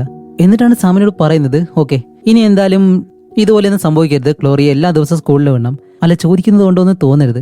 ക്ലോറിയുടെ അമ്മ എവിടെയാ? ശരിക്കും അവരൊരു സീക്രട്ട് മിഷനിലാണോ? അവളുടെ അമ്മയെ പറ്റി ചോദിക്കുമ്പോഴെല്ലാം അവളുടെ അമ്മ ചൈനയിലാണ്, വേറൊരു രാജ്യത്താണ്, ഇങ്ങനെ ഓരോ രാജ്യങ്ങളുടെ പേരാണ് അവൾ പറയുന്നത്. ഇത് സത്യമാണോ എന്നെല്ലാം ചോദിക്കുമ്പോൾ ഓക്കെ നിങ്ങൾക്ക് സത്യം അറിയണല്ലേ, വേറെ ആരോടും പറയരുത് എന്നും പറഞ്ഞിട്ട് ഇവർ നടന്ന ആ ഒരു കാര്യങ്ങളെല്ലാം അവരോട് പറയാണ്. എന്റെ കുഞ്ഞിനെ എന്റെ കയ്യിൽ തന്നിട്ട് ടാക്സിക്ക് പണം കൊടുക്കാന്ന് പറഞ്ഞ് പോയവളാണ്. പക്ഷെ ഈ ഒരു 8 വർഷമായിട്ടും ഇതുവരെയും അവളെ കണ്ടിട്ടില്ല. അങ്ങനെ എല്ലാ സത്യങ്ങളും ആ ഒരു പ്രിൻസിപ്പലിനോട് പറഞ്ഞിട്ട് അത് കഴിഞ്ഞ് ഇവരെ രണ്ടുപേരെ കാണിക്കുമ്പോൾ രണ്ടുപേരും ഒരു ഡോക്ടറെ കാണാനായിട്ട് പോയിരിക്കുകയാണ്. അപ്പോൾ നമ്മുടെ ഹീറോയ്ക്കായാലും എന്തോ ഒരു ഇഞ്ചക്ഷൻ കൊടുത്ത് എന്തോ ഒരു കാര്യം പറയാനായിട്ട് വരുമ്പോൾ ആ ഒരു നേഴ്സ് ഗ്ലോറിയയുടെ അടുത്തേക്ക് വന്നിട്ട് ഗ്ലോറിയ നിനക്ക് വേണ്ടി ഞാനൊരു പാവയെ മാറ്റി വെച്ചിട്ടുണ്ട്, കാണിച്ചു തരാന്ന് പറഞ്ഞ് അവളെ പിടിച്ച് മാറ്റി. ഇപ്പൊ അവളെ അവിടെ നിന്ന് കൊണ്ടുപോയിട്ട് കുറച്ച് കഴിയുമ്പോഴത്തേക്ക് നമ്മുടെ സാം വെളിയിലേക്ക് ഇറങ്ങി വരുന്നു. അതുമല്ല അവൻ നല്ലതുപോലെ തന്നെ ഫീൽ ചെയ്തിങ്ങനെ കരയുന്നുണ്ട്. ഇപ്പൊ ആർക്കാണ് പ്രശ്നം, ക്ലോറിയയ്ക്കാണോ അതോ സാമിനാണോ? ആ ഡോക്ടർ എന്താണ് പറഞ്ഞതെന്ന് പോലും നമുക്കറിയത്തില്ല. അങ്ങനെ അത് കഴിഞ്ഞിട്ട് നേരെ വെളിയിലേക്ക് വന്ന് രണ്ടുപേരും ഒരു റൈഡിലൊക്കെ കയറിയിട്ട് നല്ലതുപോലെ ഹാപ്പി ആയിട്ട് ഇങ്ങനെ കഴിയുമ്പോൾ വേറൊരു ലേഡി നമ്മുടെ ക്ലോറിയയുടെ അടുത്തേക്ക് വന്നിട്ട് അല്ല മോളെ നിന്നെ കാണാനായിട്ട് എന്റെ മാളെ പോലെ തന്നെ ഉണ്ട് എന്നെല്ലാം പറഞ്ഞു പോകുമ്പോൾ ക്ലോറിയയ്ക്കാണെങ്കിലോ അവളുടെ അമ്മയെ കാണണമെന്നുള്ള ആ ഒരു ആഗ്രഹം. അപ്പൊ ഈ ഒരു കാര്യം നമ്മുടെ സാമിന്റെ അടുത്ത് വന്ന് പറയുന്നുണ്ട്. അച്ഛാ, എത്ര നാളെന്ന് പറഞ്ഞ അമ്മ അയക്കുന്ന മെയിലും അമ്മയുടെ ഫോട്ടോയും മാത്രം കാണുന്നേ, എനിക്ക് എന്തായാലും അമ്മയെ കണ്ടേ പറ്റൂ എന്ന് പറയുമ്പോൾ സാമിനായാലും ഇപ്പൊ എന്ത് ചെയ്യണമെന്ന് അറിയത്തില്ല. അവരിങ്ങനെ ആലോചിച്ചിട്ട് പെട്ടെന്ന് കാണിക്കുമ്പോഴത്തേക്കാണ് ഒരു ഓഡീഷൻ നടത്തുന്നു. നമ്മുടെ ക്രിസ്റ്റിയെ പോലെ ഇരിക്കുന്ന ഒരു പെണ്ണിനെ കണ്ടുപിടിക്കാൻ വേണ്ടി അവനൊരു ഓഡീഷൻ നടത്തുകയാണ്. അപ്പൊ ഇതെല്ലാം കാണുന്നത് നമ്മുടെ ബെർണി ഉണ്ടല്ലോ, അവനായാലും സാമിനെ പിടിച്ച് വഴക്ക് പറയുന്നുണ്ട്. ഹേയ് സാം, നീ ഇപ്പോ തെറ്റിന് മേലെ തെറ്റാണ് ചെയ്തുകൊണ്ടിരിക്കുന്നത്. ഇങ്ങനെയെല്ലാം ചെയ്ത് അവസാനം ക്ലോറിയ ഒരു ദിവസം ഈ ഒരു സത്യങ്ങളൊക്കെ അറിഞ്ഞു കഴിഞ്ഞാല് അവൾ എന്തുമാത്രം വിഷമിക്കുമെന്നറിയോ? അല്ല, ക്ലോറിയയുടെ മേലെ നിനക്ക് മാത്രമേ അധികാരമുള്ളെന്നാണോ നീ വിചാരിക്കുന്നത്? എനിക്കും അതേപോലെ തന്നെ അവകാശമുണ്ട്. നീ എന്നാണോ ക്ലോറിയെ ഒരു കൈക്കുഞ്ഞായിട്ട് എന്റെ അടുത്തേക്ക് കൊണ്ടുവന്നത്, അന്ന് മുതലേ ഞാൻ അവളുടെ ഒരു അച്ഛൻ തന്നെയാണ്. അതുകൊണ്ട് നീ എന്താ ചെയ്യേണ്ടതെന്നറിയോ? ആദ്യം ക്രിസ്റ്റീനെ കണ്ടുപിടിക്കാൻ നോക്ക്. അവളെ കണ്ടുപിടിച്ച് ക്ലോറിയുടെ മുന്നിൽ കൊണ്ട് നിർത്ത്. അതാണ് നീ ഇപ്പോ ചെയ്യേണ്ടത് എന്നും പറഞ്ഞ് ബെർണി അവിടെ നിന്ന് അങ്ങ് പോവാണ്. അങ്ങനെ അന്ന് രാത്രി രണ്ടുപേരും പൈററ്റ്സിന്റെ വേഷമൊക്കെ ഇട്ടിട്ട് ഈ ആഹാരം കഴിക്കാനെന്ന് വരുമ്പോഴത്തേക്കും ക്ലോറിയ പറയും, ഇല്ല അച്ഛാ, എനിക്ക് വിശക്കുന്നില്ല, വേണ്ടെന്ന് പറയുമ്പോൾ അല്ല എന്തു പറ്റി മോളെ? ഇല്ല, ഇന്ന് അമ്മയുടെ അടുത്ത് നിന്ന് മെയിലൊന്നും വന്നില്ല, ഇനി അമ്മയ്ക്ക് എന്തെങ്കിലും സംഭവിച്ചോ എന്താണെന്ന് അറിയാൻ കഴിയുന്നില്ല എന്ന് പറഞ്ഞിട്ട് അവൾ അവിടെ നിന്ന് എഴുന്നേറ്റ് പോകുന്നതും ഇപ്പൊ ക്രിസ്റ്റീനെ ഇവിടെ പോയി കണ്ടുപിടിക്കണമെന്ന് നമ്മുടെ സാമിന് അറിയത്തില്ല. സാം ആയാലും ഇപ്പൊ ദേഷ്യപ്പെട്ട് നേരെ ആ ലാപ്ടോപ്പ് എടുത്തിട്ട് അവൾക്ക് മെസ്സേജ് അയക്കാൻ പോവാണ്. 8 വർഷമായിട്ട് തന്റെ കുഞ്ഞിനെ പോലും കാണാതെ ഇവൾ എവിടെ പോയി കിടക്കുകയാണ് എന്നും പറഞ്ഞിട്ട് അങ്ങനെ മെസ്സേജ് അയക്കുന്ന സമയത്താണ് പെട്ടെന്ന് ആ ഒരു അക്കൗണ്ട് ഇപ്പൊ ഓൺലൈനിൽ വരുന്നു. അതുപോലെ ഇവൻ അയച്ച മെസ്സേജ് എല്ലാം അവൾ കാണുകയും ചെയ്യുന്നുണ്ട്. ഇത് കാണുമ്പോൾ നമ്മുടെ സാമിന് കയ്യും കാലും അനക്കാൻ പറ്റാത്ത അവസ്ഥ. അവൻ ആകെ ടെൻഷൻ അടിച്ചിട്ട് നിൽക്കുകയാണ്. ഇനിയിപ്പോ കണ്ടിട്ട് റിപ്ലൈ ചെയ്യോ അതോ ഇവനെ ബ്ലോക്ക് ചെയ്യോ എന്നുള്ള രീതിയിൽ അങ്ങനെ ആകെ ടെൻഷൻ അടിച്ച് നോക്കി നിൽക്കുമ്പോഴത്തേക്കും ഇപ്പോൾ ടൈപ്പിംഗ് എന്നും പറഞ്ഞ് കാണിക്കുന്നു. ഓക്കെ, എന്തോ അവൾ ടൈപ്പ് ചെയ്യുന്നുണ്ട് എന്ന് പറഞ്ഞിട്ട് വെയിറ്റ് ചെയ്ത് നിൽക്കുമ്പോഴത്തേക്കും ഓക്കെ, നാളെ എന്തായാലും ഞാൻ നിങ്ങളെ കാണാൻ വരാമെന്നും പറഞ്ഞ് അവളൊരു മെസ്സേജ് അയക്കുന്നതും ഇപ്പോഴാണ് നമ്മുടെ സാമിന് കുറച്ചെങ്കിലും ആശ്വാസമായത്. എന്നിട്ട് ഇതുപോലൊരു ലൊക്കേഷൻ നമ്മുടെ ഹീറോ അവൾക്ക് അയച്ചു കൊടുക്കുന്നതും അത് കഴിഞ്ഞ് ക്ലോറിയയുടെ അക്കൗണ്ടിലേക്കായാലും അമ്മ നാളെ ലണ്ടനിലെ നിങ്ങളെ കാണാൻ വരുന്നുണ്ട് എന്നുള്ള രീതിയിൽ മെയിൽ അയക്കുന്നുണ്ട്. പക്ഷേ ക്ലോറിയ ആണെങ്കിൽ അത് കാണത്തില്ല. അവൾ അതിന് മുന്നേ തന്നെ കിടന്ന് ഉറങ്ങി. അങ്ങനെ അത് കഴിഞ്ഞപ്പോൾ അടുത്ത ദിവസം ക്ലോറിയ ആ ഒരു മെയിൽ വായിച്ചിട്ട് അവൾക്ക് അത്രയും സന്തോഷം. കട്ടിൽ കിടന്നിങ്ങനെ ചാടാണ്. അച്ഛാ എഴുന്നേൽക്ക്, ഇന്ന് അമ്മ കാണാൻ വരാന്ന് പറഞ്ഞു എന്ന് പറഞ്ഞിട്ട് നല്ല രീതിയിൽ സന്തോഷിച്ച് ചാടി കളിക്കുമ്പോൾ സാം ആയാലും എഴുന്നേറ്റ് ഇപ്പൊ നേരെ ആ പറഞ്ഞ ലൊക്കേഷൻ ഉണ്ടല്ലോ അവിടേക്ക് ചെന്ന് നിൽക്കാണ്. ഇത്ര വർഷം കഴിഞ്ഞിട്ട് തന്റെ അമ്മയെ നേരിട്ട് കാണാൻ പോകണം. ആ ഒരു സന്തോഷം നമ്മുടെ ക്ലോറിയക്കുണ്ട്. അങ്ങനെ അവനായാലും ആകെ ടെൻഷൻ അടിച്ച് നിൽക്കുകയാണ്. അന്നത്തെ പോലെ ഇനി പറ്റിക്കോ എന്നുള്ള രീതിയിൽ നോക്കി ഇങ്ങനെ നിൽക്കുമ്പോഴത്തേക്കാണ് പെട്ടെന്ന് ക്രിസ്റ്റീൻ അവിടേക്ക് വരുന്നു. ഇത് കാണുന്നത് നമ്മുടെ ക്ലോറിയ ഓടിച്ചെന്ന് അവളെ ഇങ്ങനെ കെട്ടിപ്പിടിക്കും. അപ്പൊ ക്രിസ്റ്റി ആയാലും കുഞ്ഞായിരിക്കുമ്പോൾ ഇവന്റെ അടുത്ത് കൊടുത്തിട്ട് പോയതാണ്. ഇത്രയും കാലം കഴിഞ്ഞ് കാണുമ്പോൾ അവൾക്കും അതിൻ്റെതായിട്ടുള്ള സന്തോഷമുണ്ട്. പക്ഷെ നമ്മുടെ സാമിനെ ഫേസ് ചെയ്യാനായിട്ട് കഴിയുന്നില്ല. സാമിന് നല്ല ദേഷ്യം ഇപ്പൊ വരാമെന്നും പറഞ്ഞ് പോയവളാണ്. ആ ഒരു ദേഷ്യം അവന് കാണിക്കുന്നുണ്ട്. അപ്പോൾ നമ്മുടെ ക്രിസ്റ്റി ആയാലും എനിക്ക് വേറെ വഴിയില്ലായിരുന്നു എന്നുള്ള രീതിയിൽ അവൾ പറയുമ്പോൾ ഓക്കെ, അതൊക്കെ പോട്ടെ, നമുക്ക് എന്തായാലും വീട്ടിലേക്ക് പോകാമെന്നും പറഞ്ഞ് വീട്ടിലേക്ക് ചെന്നതിന് ശേഷമാണ് നമ്മുടെ ക്ലോറിയ അമ്മ അന്ന് ഇറ്റലിയിൽ പോയില്ലേ, പിന്നെ ജർമ്മനിയിൽ പോയപ്പോൾ സംഭവിച്ചത്, ഇതെല്ലാം ഓരോന്നായിട്ട് അവളോട് ഇങ്ങനെ എടുത്തു പറയുന്നു. അപ്പോൾ ക്രിസ്റ്റിക്കാണെങ്കിൽ ഇതൊന്നും കേട്ടിട്ട് നല്ലതുപോലെ മനസ്സിലാവുന്നില്ല. അപ്പോഴേക്കും നമ്മുടെ സാമാണ് അവളെ നോക്കിയിട്ട് എല്ലാത്തിനും തലയാട്ടിക്കോ എന്നുള്ള രീതിയിൽ ഒരു വിധത്തിൽ അതെല്ലാം പറഞ്ഞ് അവൻ പറഞ്ഞ കള്ളങ്ങളിൽ നിന്നും ഒഴിഞ്ഞു മാറുന്നത്. ഓക്കെ, എന്തായാലും ക്ലോറിയ ഒരുപാട് നാൾ കഴിഞ്ഞിട്ടല്ലേ തന്റെ അമ്മയെ കണ്ടത്. അതുകൊണ്ട് അന്നത്തെ ദിവസം മുഴുവനായിട്ടും ഇവര് രണ്ടുപേരും ആ ഒരു റൂമിൽ തന്നെ ചിലവഴിക്കാണ്. സാം ആണെങ്കിൽ ഇപ്പോൾ വെളിയിലേക്ക് ഇറങ്ങി പോകുന്നുണ്ട്. അങ്ങനെ രാത്രിയാകുമ്പോൾ ക്ലോറിയ കിടന്ന് ഉറങ്ങുമ്പോഴത്തേക്കും ക്രിസ്റ്റി ഇപ്പോൾ നേരെ താഴേക്ക് വന്ന് അവരോട് മനസ്സ് തുറന്ന് സംസാരിക്കും. അന്ന് ഞാൻ ഒരിക്കലും അങ്ങനെ ചെയ്യരുതായിരുന്നു, പക്ഷെ എന്റെ അവസ്ഥ അതായിപ്പോയി. കാരണം എന്റെ ഫാമിലി പോലും എനിക്ക് സപ്പോർട്ടല്ലായിരുന്നു. അതുകൊണ്ട് ആ ഒരു ഏജിൽ എനിക്ക് എന്ത് ചെയ്യണമെന്നില്ല അറിയത്തില്ലായിരുന്നു ആ ഒരു കുഞ്ഞിനെ വെച്ച്. അതുകൊണ്ടാണ് വേറെ വഴിയില്ലാതെ നിന്റെ കയ്യിൽ തന്നിട്ട് പോയത്. ഒരുപക്ഷെ അപ്പോഴും ഞാൻ എന്റെ കുഞ്ഞിനെ നല്ലതുപോലെ നോക്കിയിരുന്നെങ്കിൽ നീ ഇപ്പോൾ വളർത്തിയതുപോലെ എന്നെ കൊണ്ട് കഴിയുമെന്ന് എനിക്ക് തോന്നുന്നില്ല. അതുമല്ല, ഇത്രയും നല്ലതുപോലെ നീ അവളെ വളർത്തിയതല്ലാതെ ഞാനാണ് അവളുടെ അമ്മ. ഒരിക്കലും അവളുടെ ഉള്ളിൽ നിന്നും എന്നെ വേർപെടുത്താൻ പോലും നീ ശ്രമിച്ചിട്ടില്ല. അതിനൊക്കെ ഒരുപാട് നന്ദിയുണ്ട് എന്നെല്ലാം പറയുമ്പോൾ അതെ, ഇതൊന്നും ഞാൻ നിനക്ക് വേണ്ടിയിട്ടല്ല ചെയ്തത്, എന്റെ മകൾക്ക് വേണ്ടിയിട്ടാണ് ഞാൻ ഇതെല്ലാം ചെയ്തത്. അതുകൊണ്ട് നിന്റെ നന്ദിയും കാര്യങ്ങളൊന്നും എനിക്ക് വേണ്ട. ഓക്കെ, എനിക്കറിയാം നിന്റെ ദേഷ്യം ന്യായമായിട്ടുള്ളത് തന്നെയാണ് എന്ന് പറയുമ്പോൾ ക്രിസ്റ്റി പറയും ശരി, ഞാൻ എന്തായാലും അടുത്തൊരു ഹോട്ടലിലെ റൂം ബുക്ക് ചെയ്തിട്ടുണ്ട്, അവിടേക്ക് പോവാണെന്ന് പറയുമ്പോൾ സാം പറയും ഇല്ലല്ല, നിനക്ക് വേണമെന്നുണ്ടെങ്കിൽ ഇന്ന് ഇവിടെ തന്നെ കഴിയാം എന്നും പറഞ്ഞ് അന്നത്തെ ദിവസം ക്രിസ്റ്റി അവിടെ തന്നെ കഴിയും. അത് കഴിഞ്ഞ് അടുത്ത ദിവസം ആകുമ്പോൾ ക്ലോറിയനെ ഇവർ രണ്ടുപേരും കൂടി ചേർന്ന് സ്കൂളിലേക്ക് കൊണ്ടുവിടാൻ പോവാണ്. ഇപ്പൊ ക്ലോറിയക്കാണെങ്കിൽ അത്രയും സന്തോഷം. ഫസ്റ്റ് ടൈമാണ് അമ്മയും അച്ഛനും കൂടി ചേർന്നിട്ട് അവളെ സ്കൂളിലേക്ക് കൊണ്ടുപോകുന്നത്. അങ്ങനെ അകത്തേക്ക് വന്നപ്പോൾ തന്നെ ആ ഒരു പ്രിൻസിപ്പളിനെ ക്ലോറി അങ്ങനെ പരിചയപ്പെടുത്തി കൊടുക്കാണ്. മിസ്, ഇതാണ് എന്റെ അമ്മയെന്ന് പറയുമ്പോൾ ആ ഒരു പ്രിൻസിപ്പളിനായാലും കാര്യം അറിയാലോ, അവരായാലും അങ്ങനെ നോക്കുന്നുണ്ട്. അപ്പോഴേക്കും ക്ലോറി പറയും ഓക്കെ, എന്റെ ക്ലാസ് ടീച്ചറിനെ പരിചയപ്പെടുത്തി തരാമെന്നും പറഞ്ഞിട്ട് നേരെ ക്ലാസ്സിലേക്ക് കൊണ്ടുപോകുന്ന സമയത്ത് പ്രിൻസിപ്പള് സാമിനോട് ചോദിക്കുന്നുണ്ട് ഇതെന്താ 8 വർഷം മുന്നേ കുഞ്ഞിനെ തന്നിട്ട് പോയതാണെന്ന് പറഞ്ഞില്ലേ, ഇപ്പൊ എന്താ പെട്ടെന്ന് പോയി അതേപോലെ തന്നെ വന്നു, ഇത്രേ അറിയത്തുള്ളൂ എന്ന് നമ്മുടെ സാമും പറയും. അപ്പോഴേക്കും പ്രിൻസിപ്പൾ പറയും അല്ല അതൊക്കെ പോട്ടെ, ഞാൻ ചോദിച്ച കാര്യം എന്തായി എന്ന് പറയുമ്പോഴത്തേക്കും നമ്മുടെ സാമ് ഓക്കെ, നിങ്ങൾക്ക് വേണ്ടി മാത്രമാണ് ഇതുവരെ റിലീസ് ആവാത്ത ആ 2 എപ്പിസോഡ് ഞാൻ ഈ ഒരു പെൻഡ്രൈവിൽ കൊണ്ടുവന്നിട്ടുണ്ട് എന്നും പറഞ്ഞിട്ട് ഈ ഒരു ഡിക്റ്റേറ്റീവ്സ് ചില ഫയലുകളൊക്കെ കൈമാറുമല്ലോ, അതുപോലെ നല്ല രസമായിട്ട് അവർ രണ്ടുപേരും ആ ഒരു കാര്യം ചെയ്യുന്നു. അങ്ങനെ ആ ഒരു സ്കൂളെല്ലാം കഴിഞ്ഞിട്ട് ഇവർ രണ്ടുപേരും ക്ലോറിയനെയും കൂട്ടി ഒരു പാർക്കിലേക്ക് വന്നിരുന്ന് അവിടെ ഇരുന്ന് ഇങ്ങനെ സംസാരിക്കുകയാണ്. അപ്പോഴേക്കാണ് അവിടേക്ക് ഒരു ഫോട്ടോഗ്രാഫർ വന്ന് പെട്ടെന്ന് ഒരു ഫോട്ടോ എടുത്തിട്ടാണ് പറയുന്നത്, you are made for each other എന്നിങ്ങനെ പറഞ്ഞിട്ട് പോകുമ്പോൾ സാമിന് നല്ലതുപോലെ ഇംഗ്ലീഷ് അറിയത്തില്ലല്ലോ. അപ്പൊ അവളോട് ചോദിക്കും, അല്ല അയാൾ എന്താ പറഞ്ഞിട്ട് പോയേ? ഇല്ല, നമ്മൾ രണ്ടുപേരും ഭാര്യ ഭർത്താക്കന്മാരാണെന്ന് പറഞ്ഞിട്ട് പോയതാണ്. അപ്പൊ സാം പറയും, അവൻ പറഞ്ഞത് നല്ല കാര്യമല്ലേ, നമ്മളെ രണ്ടുപേരെയും കാണുമ്പോഴത്തേക്കും നല്ല ജോഡികളായിട്ട് തോന്നില്ലേ, നമുക്കിപ്പോ ഒരു കുഞ്ഞുണ്ട് എന്നെല്ലാം പറയുമ്പോൾ അവളുടെ മുഖം വല്ലാതെ മാറുകയാണ്. എന്തു പറ്റി മുഖം അങ്ങനെ മാറാനായിട്ട്? നമുക്ക് രണ്ടുപേർക്ക് ഒരുമിച്ച് ജീവിച്ചോടെ എന്നിങ്ങനെ ചോദിക്കുമ്പോൾ അവൾ പറയും, സോറി സാം, എനിക്കൊരു ബോയ് ഫ്രണ്ട് ഉണ്ട് എന്ന് പറയുമ്പോഴത്തേക്കും സാമിന്റെ മുഖം പിന്നെ അങ്ങ് മാറുകയാണ്. ഓക്കെ, എന്തോ ആവട്ടെ. അങ്ങനെ അത് കഴിഞ്ഞ അടുത്ത ദിവസം അവളുടെ ബോയ് ഫ്രണ്ടിനെ കൊണ്ടുവന്ന് പരിചയപ്പെടുത്തി കൊടുക്കുമ്പോൾ സാമിന് അത്രയും ദേഷ്യമുണ്ട്. അതുപോലെ രണ്ടുപേർക്കും ലാംഗ്വേജ് അങ്ങോട്ടും ഇങ്ങോട്ടും അറിയത്തില്ല. അവന് ഫ്രഞ്ചും അറിയത്തില്ല, നമ്മുടെ സാമിന് ഇംഗ്ലീഷും അറിയത്തില്ല. അപ്പൊ ഇവര് രണ്ടുപേരും സംസാരിക്കുന്ന കാര്യം അമ്മയും മകളുമാണ് മാറി മാറി ട്രാൻസ്ലേറ്റ് ചെയ്ത് കൊടുക്കുന്നത്. അങ്ങനെ അത് കഴിഞ്ഞ ഒരു അവസരത്തിൽ ക്ലോറിയും ക്രിസ്റ്റിയും പറയും, ശരിയെ ഞങ്ങൾ ബാത്റൂമിൽ പോയിട്ട് വരാമെന്നും പറഞ്ഞ് എഴുന്നേറ്റ് പോകുന്നതും ഇവർക്ക് രണ്ടുപേർക്ക് ഇപ്പോൾ എന്ത് സംസാരിക്കണമെന്ന് പോലും അറിയത്തില്ല. ഒന്ന് ഭാഷ അറിയത്തില്ല, രണ്ടാമത്തത് തന്റെ കുഞ്ഞിന്റെ അമ്മ ഒരാളുടെ കാമുകയും, എന്ത് സംസാരിക്കും ആലോചിച്ച് നോക്ക്. അങ്ങനെ അത് കഴിഞ്ഞിട്ട് നമ്മുടെ സാം ആണെങ്കിലും ഓക്കെ, നാളെ എൻ്റെ സ്റ്റണ്ട് കിടക്കുന്ന സ്ഥലമുണ്ട്, ഷൂട്ടിംഗ് ലൊക്കേഷൻ, അവിടേക്ക് ഇവരെ രണ്ടുപേരും വിളിച്ചു വരുത്തും. അങ്ങനെ അടുത്ത ദിവസം ആകുമ്പോഴത്തേക്കും നമ്മുടെ ബേണി ആയാലും അപ്പോഴാണ് നമ്മുടെ ക്രിസ്ത്യനെ തന്നെ കാണുന്നത്, അവനെയും പരിചയപ്പെടുത്തി കൊടുക്കുന്നുണ്ട്. അത് കഴിഞ്ഞിപ്പോൾ സ്റ്റണ്ട് സ്റ്റാർട്ട് ചെയ്യാൻ പോകുന്നു. ഇപ്പൊ എന്താണ് നമ്മുടെ സാം ചെയ്യാൻ പോകുന്നത് വെച്ചാല്, കത്തിക്കൊണ്ടിരിക്കുന്ന ഒരു ബിൽഡിംഗ് അതിന്റെ 3ാമത്തെ നിലയിൽ നിന്ന് താഴേക്ക് ചാടണം, അതാണ് ചെയ്യാൻ പോകുന്നത്. അപ്പൊ എല്ലാവരും നല്ല ആശ്ചര്യത്തോടെ തന്നെ അതെന്താണെന്ന് കാണാൻ വേണ്ടി വെയിറ്റ് ചെയ്തിരിക്കും. അപ്പൊ നമ്മുടെ സാം ആയാലും ക്ലോറിയ അടുത്തേക്ക് വിളിച്ചിട്ട്, മോളെ ഡയറക്ടറിനോട് പറയും 3ാമത്തെ ഫ്ലോർ കഴിയത്തില്ല, 1ാമത്തെ ഫ്ലോറിൽ നിന്ന് ചാടാന്ന് എന്ന് പറയുമ്പോൾ ക്ലോറിയ ആയാലും നേരെ ഡയറക്ടറിന്റെ അടുത്തേക്ക് വന്നിട്ട് ഈ ഒരു കാര്യം പറയാനായിട്ട് വരുമ്പോഴത്തേക്കാണ് ക്രിസ്റ്റി ഇത് കണ്ട്, എന്ത് 3ാമത്തെ ഫ്ലോറിൽ നിന്ന് ചാടാൻ പോകുന്നു എന്ന് പറഞ്ഞിങ്ങനെ അത്ഭുതത്തോടെ നോക്കുമ്പോഴത്തേക്കും ഇത് കാണുന്ന നമ്മുടെ ക്ലോറിയ ആയാലും ഓക്കെ, എന്തായാലും അച്ഛനെ വെച്ച് അമ്മയെന്ന് ഇംപ്രസ് ചെയ്യിക്കാം എന്നും പറഞ്ഞിട്ട് ക്ലോറിയ ഇപ്പം മാറ്റി പറയും, അങ്കിൾ അച്ഛൻ പറഞ്ഞു 3ാമത്തെ ഫ്ലോറിൽ നിന്ന് ചാടാൻ കഴിയത്തില്ല, വേണമെങ്കിൽ 11ാമത്തെ നിലയിൽ നിന്ന് ചാടാന്ന് എന്നിങ്ങനെ പറയുമ്പോഴത്തേക്ക് എന്നിങ്ങനെ നമ്മുടെ ക്ലോറിയ പറഞ്ഞു കൊടുക്കുന്നത് ക്രിസ്റ്റി ആയാലും എന്ത് 11ാമത്തെ നിലയിൽ നിന്നോ എന്ന് പറയുമ്പോൾ അതേ അമ്മ, അച്ഛൻ ഇതൊക്കെ സാധാരണ വിഷയമാണ്, ഇപ്പൊ അതേ കണ്ടോ എന്നെല്ലാം പറയുമ്പോഴത്തേക്കാണ് ഇവിടെ നമ്മുടെ സാമിനെ കാണിക്കുമ്പോൾ ലിഫ്റ്റിൽ മുകളിലേക്ക് കൊണ്ടുപോവാണ്. അപ്പൊ സാമായാലും വിചാരിക്കും, ഇതെന്താ 1ാമത്തെ ഫ്ലോറിൽ നിർത്താതെ 3ാമത്തെ ഫ്ലോർ കഴിഞ്ഞിട്ട് ഇപ്പൊ മുകളിലേക്ക് തന്നെ പോകുന്നു. അപ്പോൾ ഈവനായാലും അടുത്ത് നിൽക്കുന്ന ആ ഒരു ലിഫ്റ്റ് ഓപ്പറേറ്ററിനോട് പറയും, അല്ല നിങ്ങളെന്താ എവിടേക്കാ കൊണ്ടുപോകുന്നേ? 11th ഫ്ലോറിൽ നിന്ന് ചാടാൻ വേണ്ടിട്ടോ? ഒരിക്കലും ഞാൻ അത് ചെയ്യത്തില്ല, ഞാൻ ഫസ്റ്റ് ഫ്ലോർ ആണെന്ന് പറഞ്ഞെന്ന് പറയുമ്പോൾ അയാളായാലും ഇപ്പോൾ വാക്കി ടോക്കി വഴി ആ ഒരു ഡയറക്ടറിനോട് കാര്യം വിളിച്ചു പറയും.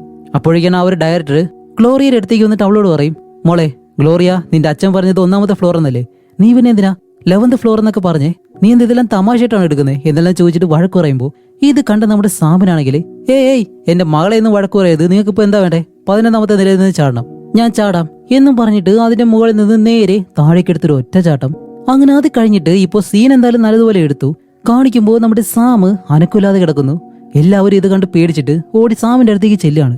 അപ്പൊ ഒരു അനക്കവുമില്ല. എല്ലാവരും വന്ന് നോക്കുമ്പോഴത്തേക്കും ക്രിസ്റ്റിയായാലും പേടിച്ച് നോക്കുന്നുണ്ട്. അപ്പോഴേക്കാണ് ക്ലോറി അവന്റെ അടുത്തേക്ക് വന്നിട്ട് ചെവിയിലിങ്ങനെ പറയും, അച്ഛാ എനിക്കറിയാം അച്ഛൻ അഭിനയിക്കുകയാണെന്ന്, അതുകൊണ്ട് പെട്ടെന്ന് എഴുന്നേറ്റേ ഇതെല്ലാം പറയുന്നുണ്ടെങ്കിലും സാം ഇപ്പോൾ എഴുന്നേൽക്കുന്നില്ല.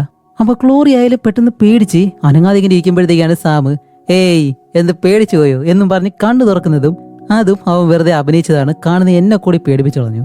അങ്ങനെ അത് കഴിഞ്ഞിട്ട് നമ്മുടെ സാമിനായാലും ചെറിയ മുറിവുകളൊക്കെ ഉണ്ട്, അതിന് മരുന്നെല്ലാം ഇട്ടിട്ട് അങ്ങനെ ഇരിക്കുമ്പോഴത്തേക്കാണ് ക്രിസ്റ്റി ഇപ്പം അടുത്തേക്ക് വന്നിട്ട്, ഞാൻ അയക്കുന്നത് പോലെ നീ അവൾക്ക് മെയിൽ അയച്ച് അവൾ ഇത്രയും കാലം പറ്റിക്കുമായിരുന്നു, എന്തായാലും ഞാൻ സത്യമെല്ലാം പറയാൻ പോവാണെന്ന് പറയുമ്പോൾ സാം പറയും, ഏയ് അതിന്റെ ആവശ്യമില്ല, അതങ്ങനെ തന്നെ പോട്ടെ, നീ അതുപോലെ മാനേജ് ചെയ്ത് പോയാൽ മതി എന്ന് പറയുമ്പോൾ ക്രിസ്റ്റി പറയും, അതെന്തൊക്കെയായാലും കുഴപ്പമില്ല, ഇനി എനിക്ക് പിടിച്ചെടുക്കാൻ കഴിയത്തില്ല, അവൾ എന്നെ പറ്റി എന്ത് വിചാരിച്ചാലും ഞാൻ ഈ ഒരു സത്യം മുഴുവനായിട്ട് പറയാൻ പോവാണ്, അതുകൊണ്ട് ഞാനൊരു നല്ല അമ്മയാവാൻ പോവാണ് എന്നെല്ലാം പറയുമ്പോഴത്തേക്കും ഇവർ രണ്ടുപേരും അതിനകത്തിരുന്ന് ഇങ്ങനെ വഴക്കുണ്ടാക്കാണ്. എന്നിട്ട് പെട്ടെന്ന് ഡോർ തുറന്ന് വെളിയിലേക്ക് വരുമ്പോഴത്തേക്കും നമ്മുടെ ഗ്ലോറിയ ഇതെല്ലാം വെളിയിൽ നിന്ന് കേൾക്കുന്നുണ്ടായിരുന്നു. ഇത്രയും കാലം തൻ്റെ അച്ഛൻ അവളെ പറ്റിക്കുമായിരുന്നു എന്നുള്ള കാര്യം അവൾക്ക് മനസ്സിലായി. അങ്ങനെ ഗ്ലോറിയ ആയാലും അവിടെ നിന്ന് ഓടിപ്പോകുന്നതും ഇവർക്ക് രണ്ടുപേർക്ക് ഇനിയിപ്പോൾ എന്ത് പറയണമെന്ന് അറിയത്തില്ല.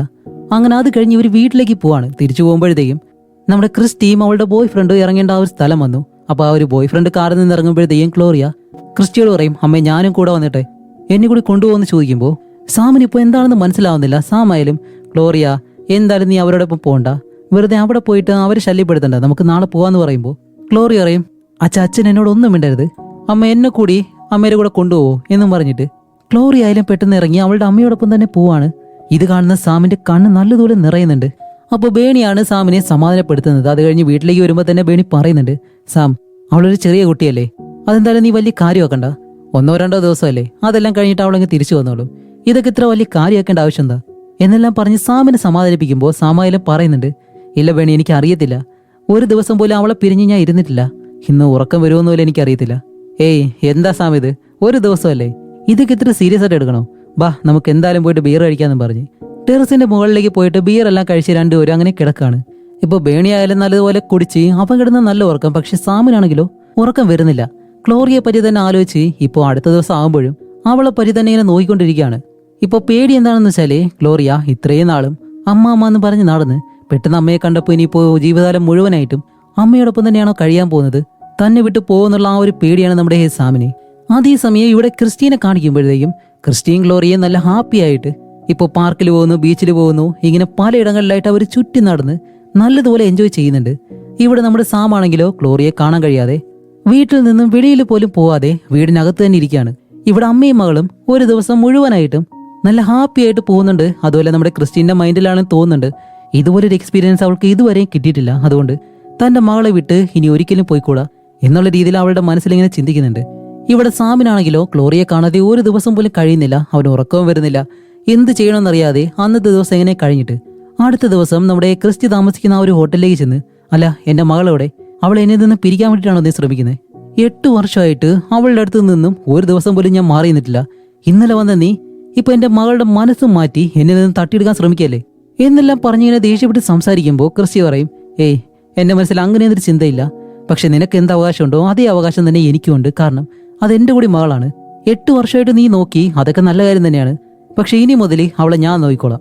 ഞാനായാലും അവളെ പറ്റി ആലോചിക്കാത്ത ഒരു ദിവസം പോലും ഇല്ല.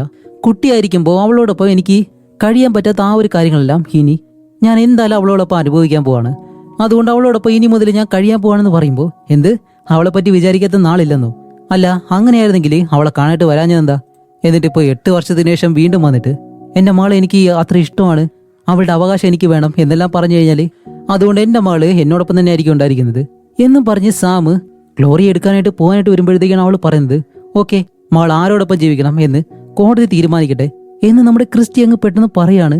അപ്പൊ സാം ആയാലും എന്ത് കോടതിയോ, ഓ അപ്പൊ അവിടം വരെ പോയല്ലേ, ശരി നമുക്ക് നോക്കാം ആരോടൊപ്പമാണ് കോടതി, ആരോടൊപ്പമാണ് ഗ്ലോറി ഇരിക്കാൻ പോകുന്നത് നോക്കാം എന്നും പറഞ്ഞിട്ട് ഹീറോ നേരെ അകത്തേക്ക് ചെന്ന് ഉറങ്ങിക്കിടക്കുന്ന നമ്മുടെ ക്ലോറിയെ പൊക്കിയെടുത്ത് നേരെ വെളിയിലേക്ക് കൊണ്ടുപോവാണ്.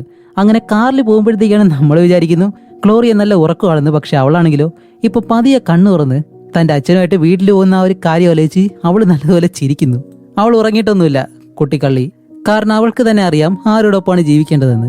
അങ്ങനെ അത് കഴിഞ്ഞ അടുത്ത ദിവസം കോടതിയിൽ കാണിക്കുമ്പോൾ ക്രിസ്റ്റി ആണെങ്കിലും കോടതിയിൽ ഇതുപോലെ തന്റെ കുഞ്ഞിനെ വേണമെന്ന് പറഞ്ഞിട്ട് ആ ഒരു കേസ് ഫയൽ ചെയ്യുന്നതും ഇപ്പൊ കോടതിയിൽ എല്ലാവരും നമ്മുടെ സാമിന് വേണ്ടിയിട്ട് തന്നെയാണ് സംസാരിക്കുന്നത്. കാരണം ഈ 8 വർഷമായിട്ട് ക്ലോറിയെ നോക്കിയത് സാമാണ്. അതുകൊണ്ട് അറിയാവുന്ന ആ ഒരു പ്രിൻസിപ്പിള്, അതേപോലെ തന്നെ നമ്മുടെ ബേണി, ഇവരെല്ലാവരും ആ ഒരു കാര്യങ്ങളെല്ലാം പറയുമ്പോൾ ജഡ്ജി ആയാലും പെട്ടെന്ന് അവസാന തീരുമാനം എടുക്കുകയാണ്. വേറെ ഒന്നുമല്ല, ഇപ്പൊ പ്രസവിച്ചത് നമ്മുടെ ക്രിസ്റ്റി ആണെങ്കിലും ഈ 8 വർഷമായിട്ട് കുഞ്ഞിനെ ഒരു കുഴപ്പമില്ലാതെ നോക്കിയത് സാമാണ്. അതുകൊണ്ട് ക്ലോറി എപ്പോഴും സാമിനോടൊപ്പം തന്നെ ഉണ്ടായിരിക്കണം എന്ന് കോടതി തീരുമാനിക്കും. അപ്പൊ ഇത് കേൾക്കുന്ന നമ്മുടെ ക്രിസ്റ്റിക്കാണെങ്കിലോ അതൊരിക്കലും സഹിക്കാൻ കഴിയുന്നില്ല.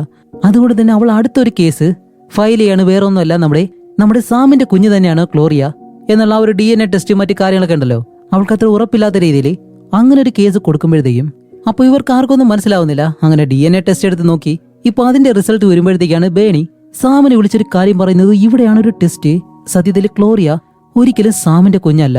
അങ്ങനെ ഈ ഒരു കാര്യം കേൾക്കുന്നതും നമ്മുടെ സാമു പെട്ടെന്ന് തിരിഞ്ഞ് ക്ലോറിയെ നോക്കുമ്പോൾ അവനിപ്പോ കണ്ണ് പോലും കാണാൻ കഴിയാത്ത രീതിയിൽ അവന്റെ മൊത്ത ലോകവും അവളാണ്. ആ ഒരു രീതിയിൽ അവനെ ഇപ്പൊ എന്ത് ചെയ്യണമെന്നില്ല അറിയത്തില്ല. അങ്ങനെ അതോടെ തന്നെ കോടതിയിൽ വന്നിട്ട് ഇപ്പൊ ക്രിസ്റ്റിയുടെ മുന്നിൽ സാം ഇരിക്കുമ്പോൾ ഇവൾക്കൊന്നും മനസാക്ഷിയില്ലേ എന്നും വരെ തോന്നിപ്പോവും. ആദ്യം മുതൽ ആലോചിച്ച് നോക്ക്, അവനൊരു നല്ല സന്തോഷമായിട്ടുള്ള ലൈഫ് ഉണ്ടായിരുന്നു.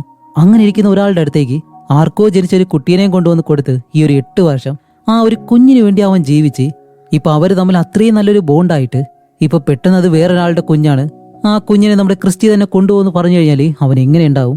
അങ്ങനെ കോടതിയായാലും ഇപ്പോ ക്രിസ്റ്റിയുടെ മകളാണല്ലോ ക്ലോറിയ, അതുകൊണ്ട് ക്ലോറിയ അവളുടെ അമ്മയോടൊപ്പം തന്നെ ഇരിക്കണമെന്ന് പറഞ്ഞിട്ട് ആ ഒരു തീരുമാനം പറഞ്ഞ് അവരെല്ലാവരും വെളിയിലേക്ക് പോകുമ്പോൾ സാമായാലും എഴുന്നേറ്റ് പുറകെ വന്നിട്ട്, ഡി അവിടെ നിൽക്ക്, നിനക്ക് ആദ്യമേ തന്നെ അറിയാമായിരുന്നു ഈ ഒരു കാര്യം, അതറിഞ്ഞിട്ടാണ് ആ ഒരു കുഞ്ഞിനെ എന്റെ ഇതിലേക്ക് കൊണ്ടുവന്നത്.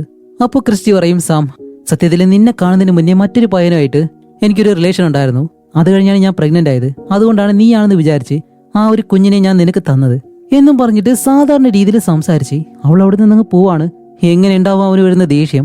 ഇത്രയും കാലം തന്റെ മകളാണ് തനിക്ക് ലോകം എന്നുള്ള രീതിയിൽ ജീവിക്കുന്ന ഒരു മനുഷ്യൻ. ഇതിനെല്ലാം കാരണം ഒരു വിധത്തിൽ സാമം കൂടിയാണ്. കുട്ടിക്കാലത്ത് തന്നെ തന്റെ അമ്മ മരിച്ചുപോയി, അല്ലാന്നുണ്ടെങ്കിൽ വേറെ ആളെ കല്യാണം ചെയ്ത് പോയി എന്നുവരെ പറഞ്ഞിരുന്നെങ്കിൽ ഒരു കുഴപ്പമില്ലായിരുന്നു. ഇപ്പൊ അവനായിട്ട് തന്നെ ഈ ഒരു കാര്യം ഒപ്പിച്ച് ഇപ്പൊ നല്ല പണി വാങ്ങിച്ചു.